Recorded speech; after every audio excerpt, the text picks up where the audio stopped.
Vamos lá, alunos, continuando a nossa aula sobre o Brasil do Segundo Império ali, o Brasil do governo de Dom Pedro II. No último bloco nós estávamos falando sobre o Barão de Mauá. Barão de Mauá, Irineu Evangelista de Souza, um grande empreendedor brasileiro. Muito legal a história dele. Ele era gaúcho e quando pequeno, né, o seu pai havia falecido, sua mãe tinha mais de um filho, me parece que tinha 4 ou 5 filhos. A situação econômica da família era muito ruim, muito difícil a situação econômica da família.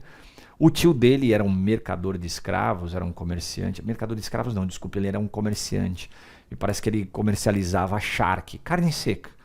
Produzia lá no Rio Grande do Sul e levava para o Rio de Janeiro. Só que o tio dele conhecia um mercador de escravos. E o mercador de escravos um dia conversou com o tio do Irineu Evangelista de Souza. Falou, pô, eu precisava de alguém que me ajudasse aqui, né, no meu comércio e tal. E aí o tio do Irineu pegou e falou, ó, tem um sobrinho que é um menino inteligente, um menino que pode trabalhar para você. Ele é novinho, devia ter uns 13 anos na época. Ele é novinho, pode trabalhar com você e tal. Se você quiser, eu trago ele lá do Rio Grande do Sul, ele fica aqui trabalhando com você. Aí esse mercador de escravos era um português, pegou e falou, tudo bem, pode trazer. O tio dele, então, o tio do Irineu, vai levar o Irineu, então, do Rio Grande do Sul para o Rio de Janeiro. Justamente porque sua família estava com graves problemas econômicos, né? Não conseguiam todos se alimentar plenamente. O Irineu Evangelista de Souza, então, no Rio de Janeiro, começou a trabalhar com esse senhor, que era mercador de escravos, não só mercador de escravos, tá? Comercializava também outros produtos. O Irineu Evangelista de Souza, com o passar do tempo, ele aprendeu a ler, escrever, era excelente, né, assim, com a matemática. E o menino começou, né, foi se transformando num homem, e esse menino barra homem gostava muito de leitura. Então ele começou a ler obras, né, de economistas famosos, né, como A Riqueza das Nações, de Adam Smith, né, que fala sobre o liberalismo econômico, surgiu ali no século XVIII, né, com os iluministas. E o Irineu Evangelista vai ler, então, a obra A Riqueza das Nações, vai ler sobre economia. E é um menino que, muito inteligente, começou a aprender muito sobre economia, ajudava na administração desse comércio, de onde ele trabalhava. E um dia ele estava mexendo algumas coisas lá do seu chefe, ali organizando alguns arquivos, ele encontrou algumas ações do Banco do Brasil. Ações do Banco do Brasil. Ele chegou para o seu chefe, lá para o dono do comércio, e falou, o senhor tem aqui umas ações do Banco do Brasil. O senhor não quer me vender, não? E naquela época as ações não tinham valor nenhum, né, do Banco do Brasil. Esse senhor pegou e falou, não quero vender, não. Pode pegar para você isso daí, eu não tenho interesse nisso daí, não. Comprei, nem sei por quê. O Irineu pegou e falou, não, pode deixar, eu compro do senhor, eu não quero, o senhor não precisa dar para mim não, eu compro do senhor. Ah, então tá bom, vai, coloca um preço aí, você me paga essas ações. E aí o Irineu comprou essas ações. Mas por que o Irineu comprou as ações do Banco do Brasil? Como era um cara que lia muito sobre economia, ele sabia que em determinado momento as ações do Banco do Brasil iriam valorizar. E realmente isso aconteceu. Com o passar dos anos, o governo brasileiro resolveu fazer um investimento no Banco do Brasil e as ações do Banco do Brasil, elas tiveram uma valorização significativa. Irineu Evangelista de Souza, então, foi lá, vendeu as suas ações e ele ficou numa situação econômica, vamos dizer, confortável. É justamente nesse momento que ele conhece um senhor, um inglês, proprietário de um banco no Brasil que comercializava, trabalhava com o comércio do café. Esse senhor, percebendo a inteligência do Irineu Evangelista, chama ele para trabalhar nesse banco inglês, nesse banco ao qual ele era proprietário. Irineu Evangelista, então, vai trabalhar com esse senhor. Esse senhor falou para ele, mas você tem uma obrigação que é imprescindível, você vai ter que aprender a falar o inglês. E ele aprende tranquilamente. O Irineu Evangelista se destaca trabalhando nesse banco. Com o passar de alguns anos, ele se torna, na realidade, sócio desse senhor inglês.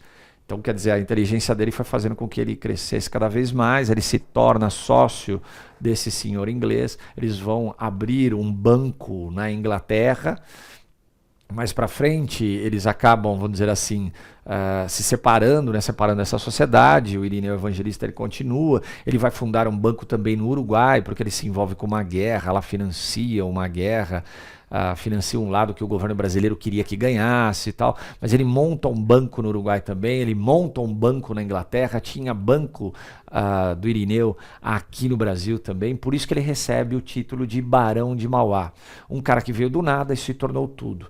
A partir do momento que ele começou a ficar cada vez mais rico, ele começou a empreender muito no Brasil. Ele investiu nos bancos, né, que, como eu falei para vocês, montou um banco no Uruguai, montou banco no Brasil, montou banco na Inglaterra. Ele investiu também no setor naval, né, na construção naval.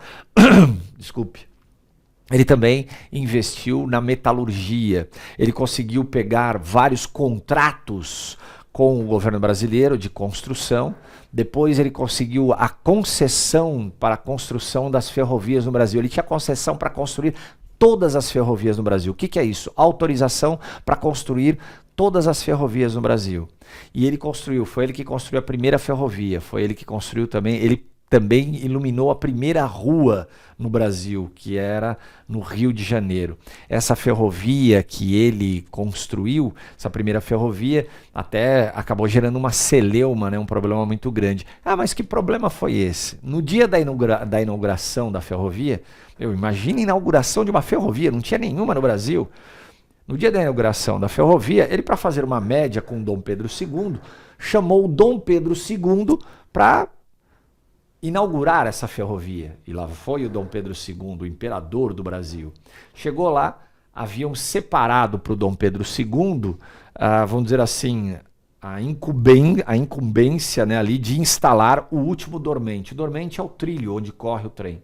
Então o Dom Pedro II, para fazer a inauguração, desculpa que está dando um probleminha aqui, está escapando aqui, mas para poder instalar, para poder inaugurar essa ferrovia, ele vai instalar o último dormente. Dom Pedro II, ele instalaria esse último dormente, só que deu um trabalho desgramado. Ele colocaram o último dormente, aí tinha que prender o último dormente e tal. Isso acabou fazendo com que as pessoas observando e o Dom Pedro II lá apertando, né, e suando em bicas, né, assim, aquilo gerou um mal-estar muito grande. Foi inaugurada essa primeira ferrovia, ela acabou sendo inaugurada, porém depois começaram a sair nos jornais, né? No Brasil, o Brasil tem um imperador e um rei. O imperador é Dom Pedro II e o rei é Barão de Mauá. Barão de Mauá humilhou o Dom Pedro II.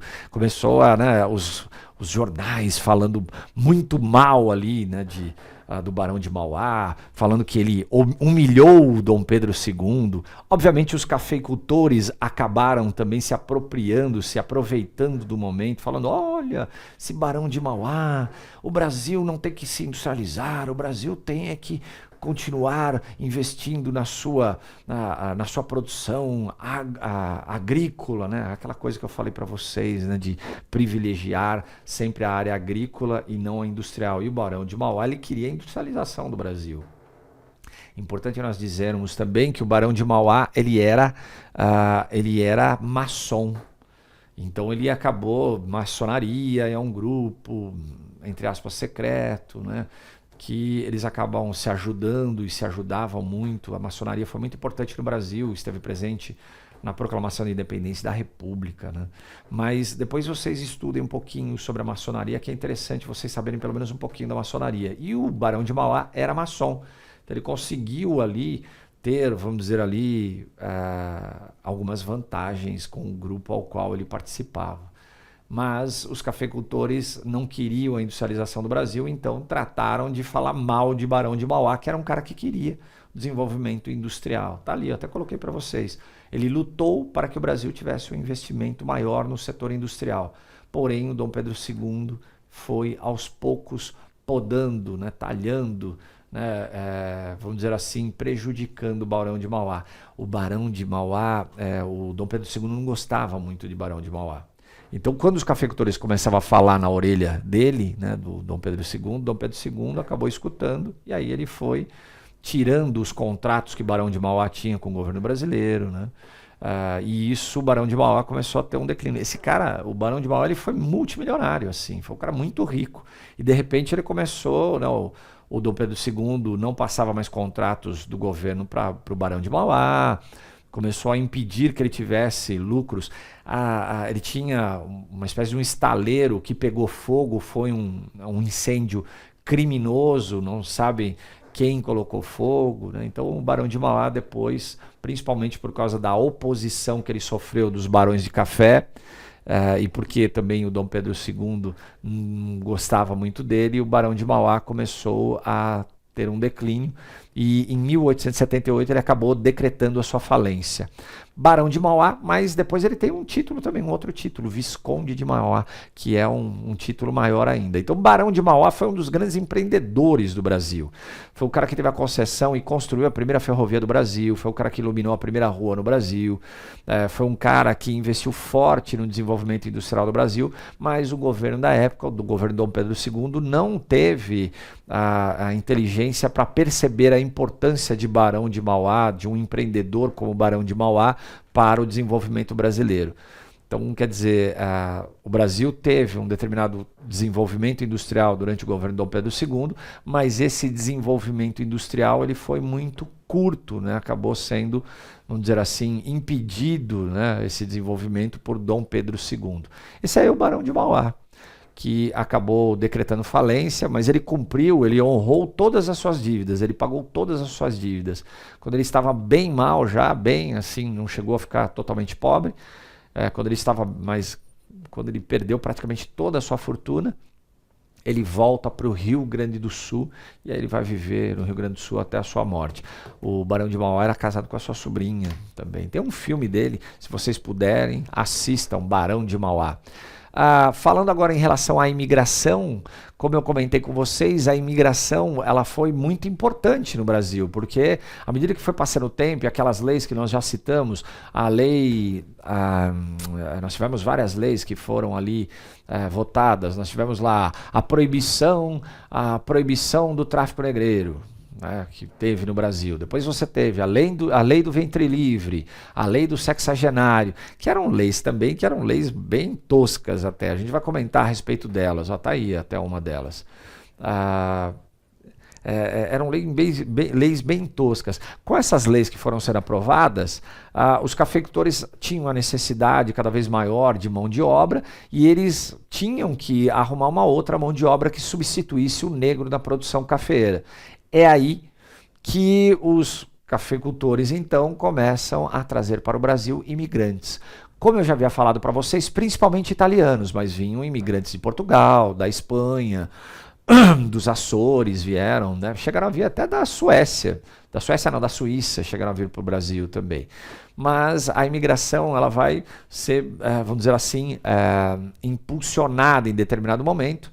Por quê? Porque havia falta de mão de obra, já não tinha mais como comprar negros, né, não tinha como mais comercializar o negro, porque vinham muitos negros da África e já não estava vindo mais. O comércio continuava dentro do Brasil, mas não era suficiente, não conseguia, vamos dizer, suprir toda a necessidade do mercado. Com a lei Eusébio de Queiroz, os fazendeiros eles passaram a buscar imigrantes na Europa. Essa lei Eusébio de Queiroz, né, essa questão também, houve a proibição do tráfico negreiro, aqui no Brasil também. Depois você tem a lei do ventre livre, que todos os negros que fossem, os negros que nascessem a partir desse momento, eles estariam livres, eles nasceriam livres. Mas essa liberdade era entre aspas. Na realidade, essas leis eram leis para inglês ver. Lei do ventre livre. Era lei para inglês ver por quê? Porque nascia lá uma criança que era filho de uma escrava.